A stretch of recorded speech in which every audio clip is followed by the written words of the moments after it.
कल हम लोग दो प्रॉपर्टी पढ़े थे मल्टीप्लिकेशन के, है ना। तो आज उसी के मैट्रिक्स मल्टीप्लिकेशन के प्रॉपर्टी आगे डिस्कस करेंगे। कई सारे प्रॉपर्टी हैं, तो आज कुछ प्रॉपर्टी डिस्कस करेंगे। कल दो देख चुके थे, आज थर्ड वाला हम लोग डिस्कस करने जा रहे हैं। थर्ड प्रॉपर्टी है, आपने कम्युनिटी प्रॉपर्टी देख लिया, एसोसिएटिव देख लिया, थर्ड है डिस्ट्रीब्यूटिव प्रॉपर्टी, है ना।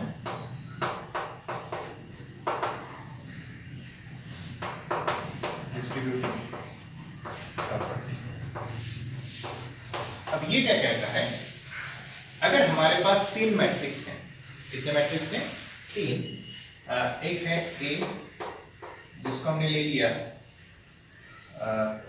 कुछ डिफाइन कर रहे हैं, ए आई जे एम बाई एन के, और एक दूसरा मैट्रिक्स हम डिफाइन कर रहे हैं बी, जिसको हम लिख रहे हैं B I J N by P, और एक तीसरा मैट्रिक्स है सी, जिसको हम डिफाइन कर रहे हैं सी आई जे एन बाई पी। ध्यान रखिएगा, मैंने जानबूझ के ध्यान से देखिए, जो बी और सी लिया है ये दोनों एकदम आइडेंटिकल ऑर्डर के लिए है। बी मैट्रिक्स भी n बाई पी का है और सी मैट्रिक्स भी n बाई पी का है। तो डिस्ट्रीब्यूटिव प्रॉपर्टी क्या कहता है कि अगर एक मैट्रिक्स A है, इसको मल्टीप्लाई किया जाए B प्लस सी मैट्रिक्स करने के बाद जो नया मैट्रिक्स बनेगा उसके साथ A मैट्रिक्स को मल्टीप्लाई किया जाए, तो ये एग्जैक्टली किसके बराबर होने वाला है? AB matrix plus AC matrix के बराबर। ठीक है, तो ये हमारा डिस्ट्रीब्यूटिव प्रॉपर्टी का स्टेटमेंट है और ये सही है, ऐसा होता है ना। हम लोग अभी क्या इसको जस्टिफाई भी करेंगे। पहले तो स्टेटमेंट क्लियर कर लीजिए कि एक मैट्रिक्स A है जो A I J M by N का, और B और C दोनों आइडेंटिकल मैट्रिक्स का है। एक चीज ध्यान रखना, लिखते समय ऑब्वियसली थोड़ा सा अपनी बुद्धि चलाते रहिएगा। जो A मैट्रिक्स का नंबर ऑफ कॉलम है वो बहुत कंपल्सरी था B मैट्रिक्स का नंबर ऑफ रो और C मैट्रिक्स का नंबर ऑफ रो होना। क्यों जानते हो? क्योंकि आपको याद है मल्टीप्लिकेशन तभी हो सकता है जब पहले मैट्रिक्स का नंबर ऑफ कॉलम दूसरे मैट्रिक्स का नंबर ऑफ रो के बराबर हो। इसीलिए इस हिसाब से मैंने सेट किया है, और इन दोनों का आइडेंटिकल होना इसलिए भी जरूरी था क्योंकि एडिशन आप जानते हैं आइडेंटिकल ऑर्डर वाले मैट्रिक्स कहीं पॉसिबल है। ठीक है ना।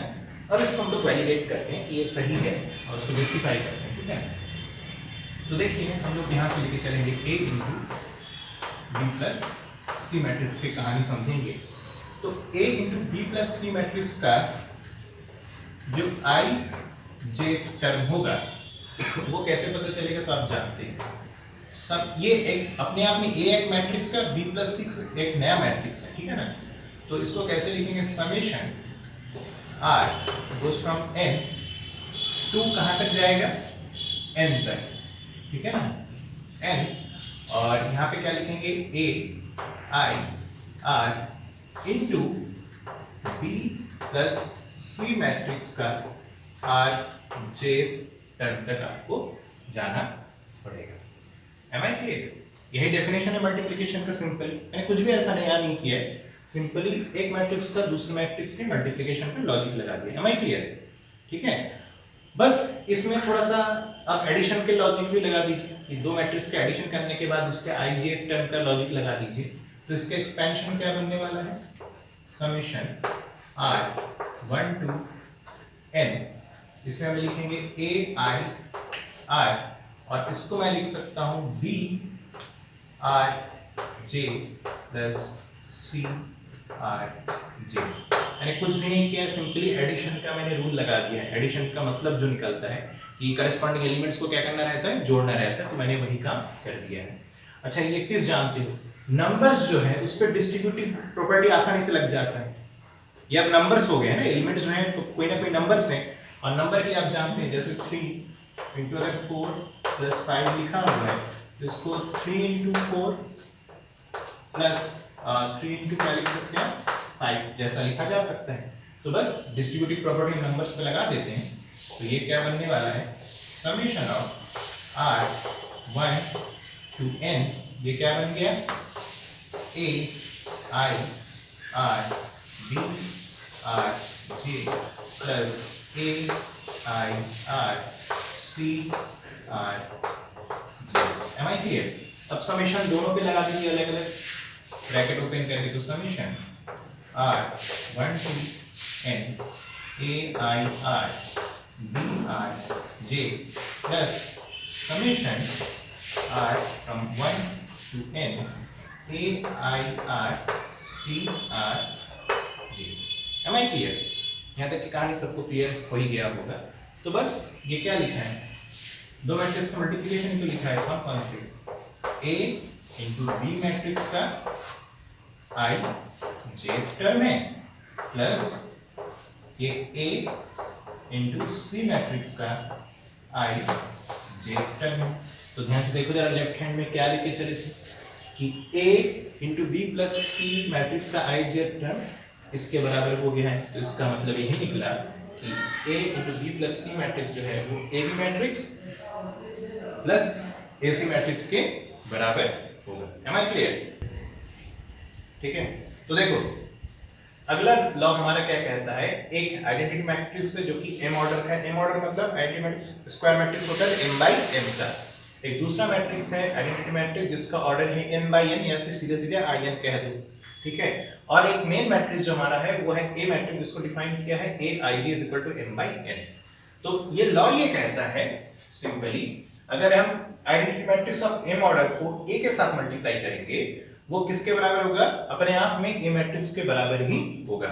और ये अपने आप में किसके बराबर है, इसको चाहे तो आप a इंटू आई यानी कि identity matrix of nth order से मल्टीप्लाई कर दो। अच्छा ध्यान से देखो जरा, ये ऐसे ही लिखा जा सकता था क्योंकि im का मतलब ये हुआ, इसमें नंबर ऑफ कॉलम कितने हैं, रो और कॉलम दोनों m का है, ठीक है, और a में नंबर ऑफ रो m का है, इसलिए im को पहले लिखा हूं और a को बाद में। समझ रहे हो ना? ये ऐसा नहीं लिख सकता हूं, a इंटू आई एम नहीं लिख सकते हो। कितने लोग समझ रहे हो मेरी बात? मेरी बात सबको समझ में आ रहा होगा, क्योंकि a जो मैट्रिक्स है उसका ऑर्डर कितना है m by n, और i मैट्रिक्स का m लिखा होने का मतलब अपने आप में समझ रहे हो m by n, तो ये दोनों सेम होना जरूरी था ना, तो ये नहीं हो सकता है ना, दिस इज नॉट पॉसिबल। तो इसीलिए हमने क्या लिखा है i m by m और a m by n, तो ये पॉसिबल है, ठीक है ना। इसी तरीके से आई nth ऑर्डर के लिए उल्टा लिखना पड़ा होगा, आप समझ गए होंगे क्यों, क्योंकि उल्टा जस्टिफाइड जनरलाइज केस के लिए सही नहीं है, ठीक है ना, क्लियर। तो चलिए इसको जस्टिफाई करके देखते हैं, थोड़ा ध्यान से देखना। देखो हम जब आई आइडेंटिटी मैट्रिक्स को ए मैट्रिक्स से मल्टीप्लाई करेंगे और ये अपने आप में एक नया मैट्रिक्स बनेगा, और इसका जो आई जे टर्म होगा वो क्या होगा जानते हैं, बड़ा सिंपल है, आप लॉजिक लगा दो, r goes from 1 to n जाएगा कि m जाएगा, m जाएगा, आपकी बात ध्यान रखिएगा, ठीक है ना, क्योंकि आप अब तक m रटे हो n, पर इस केस में m, कितने लोग मेरी बात समझ रहे हो, m तक जाएगा पक्का, ठीक, बहुत बढ़िया। और यहाँ पे हमें लिखना होगा i m का कौन सा वाला term, of course I R वाला टर्म, और इसके साथ ए मैट्रिक्स का आर जे वाला टर्म मल्टीप्लाई होगा, यही करना है हमें, ठीक है ना।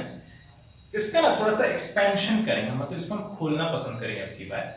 तो ध्यान से देखिए, इसको जब मैं खोलना शुरू करूंगा तो ये कैसा दिखेगा, आई एम मैट्रिक्स का क्या लिखोगे, आई एथ रो और फर्स्ट कॉलम वाला मेंबर को हम ए मैट्रिक्स का फर्स्ट रो और जेथ कॉलम से मल्टीप्लाई करें, सही लिखा हूं, ए लिखेंगे, पहला टर्म नहीं बनेगा, आर की वैल्यू 1 1 रख दिया जहां जहां था, ठीक है। नेक्स्ट टर्म क्या बनेगा बताओ, आई एम मैट्रिक्स का आई टू टर्म मल्टीप्लाई होगा ए टू जेथ टर्म से, ठीक है, ऐसा ही होगा। इस तरीके से जो तीसरा टर्म बनेगा आई एम मैट्रिक्स का आई 3 और ए 3 जे, सबको समझ में आ रहा है, डॉट डॉट डॉट ऐसा करते चलेंगे, है ना, बढ़ता हुआ चलेगा। एक समय आएगा जब ये बढ़ता हुआ क्या आ चुका होगा, आई एम मैट्रिक्स का ith टर्म, यानी कि समझ रहे हो ना कौन सा वाला एलिमेंट हो गया, डायगोनल एलिमेंट पे पहुंच गए, यानी कि रो नंबर और कॉलम नंबर सेम है और मल्टीप्लाई होगा a किससे, i j से, एंड इस तरीके से फिर ये और बढ़ता हुआ चलेगा और लास्ट वाला क्या आ रहा होगा आप जानते हैं, i m का i और आखिरी टर्म क्या है, m है ना, इसका सबसे अंतिम टर्म तो m ही होगा और क्या होगा, और a m j। भाई लास्ट टर्म देखो ना, r की वैल्यू 1 से लेके m तक ही तो जानी थी, तो लास्ट टर्म नहीं हो सकता था। Am I clear? अब आपको आइडेंटिटी मैट्रिक्स का एक बेसिक फंडा मत भूलना, जो डेफिनेशन है, जो क्या कहता है, आइडेंटिटी मैट्रिक्स का जो i jth टर्म होता है वो 0 होता है तब जब i नॉट इक्वल टू क्या हो, j हो। If I is not equal to j, then element of ijth matrix is going to be 0. Am I clear? और I मैट्रिक्स का ijth टर्म 1 होता है तब जब I और j एक दूसरे के क्या हो, बराबर। ये डेफिनेशन याद है? तो मेरे ख्याल से दिमाग चलाना, ये टर्म कितना है जानते हो, 0 है, क्योंकि यहाँ पे I अलग है और j अलग है कि नहीं? ये सारे के टर्म्स हम 0 हो जाएंगे, सब 0 होते चलेंगे, ये 0, सारे के सारे 0 करिए, बस एक टर्म छूटेगा, ये वाला है ना, ये 0 नहीं है, समझ रहे हो ना? इसकी वैल्यू कितनी है बताइए, 1। Am I right? इस एलिमेंट का वैल्यू 1 है, बाकी सभी कितने हैं, 0। Am I clear? तो सारे टर्म खत्म हो जाएंगे, इवन कि this is also going to be equal to 0। तो हमारे पास जब इसको ओपन अप करेंगे ना, तो फाइनली हमारे पास बचा क्या, वो देखने लायक है। वो हमारे पास बचा बस इतना सा है कि I m का ith element into a i j, सही लिखा हूं मैं? और इसका वैल्यू मैं बता चुका हूं कितना है, 1 है, तो यानी कि मैं इसको लिख क्या रहा हूं, 1 into a i j। Am I clear? ठीक है, यानी कि फाइनली ये और कोई नहीं बल्कि सिंपली a i j है। कितने लोग मेरी बात समझ गए? ठीक, तो कुल मिला के आप लेफ्ट हैंड और राइट हैंड को कंपेयर करके देखिए, तो आप कहां पे पहुंच गए हैं, आप पहुंच गए I m into a matrix का ith j टर्म और कोई नहीं बल्कि a i j के बराबर ही है। हेंस इसका मतलब क्या निकला, I m into a is nothing else but matrix a itself. Am I clear? ठीक है, सबको समझ में आ गया होगा, आई थिंक सो, पक्का। सेकेंड हैंड जो दूसरे तरफ वाला कहानी है, इसको करने का सेम तरीका होगा, सेम इस तरीके से आगे बढ़ेंगे, बस इसमें ऑर्डर चेंज कर देना है, ठीक है।